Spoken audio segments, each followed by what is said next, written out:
Back to back six, প্রথমটা ছিল no ball, 1 বলে 13 রান। বোলিংয়ে আরিফুল আর ব্যাটিংয়ে থিসারা পেরেরা, 2 দলের 2 অধিনায়ক। সাথে ছিলেন লিটন দাস। 17তম ওভারে সিলেটের বিপক্ষে ঢাকার এই 2 ব্যাটার তুলে নেন 26 রান।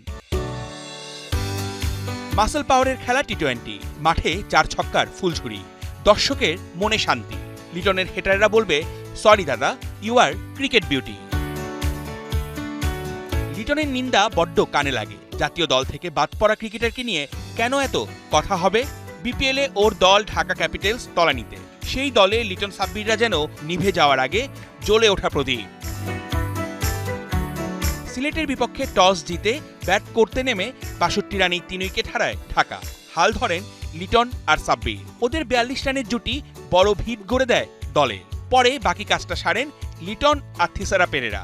দারুণ শট সিলেকশনে বোলারদের করেন তুলোধুনা। একের পর এক বল বাউন্ডারি ছাড়া। লিটন খেলেন 48 বলে 70 রানের দারুণ একটা ইনিংস। ক্যাপ্টেন স্নক পেরেরার ব্যাটে 17 বলে 37।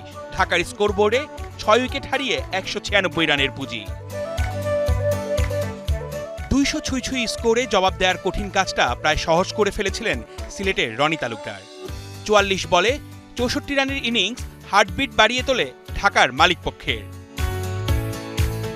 কোনো উইকেট না পেলেও বোলিংয়ে রানের লাগাম টেনে ধরেন নাজমুল অপু আর আবু জায়েদ।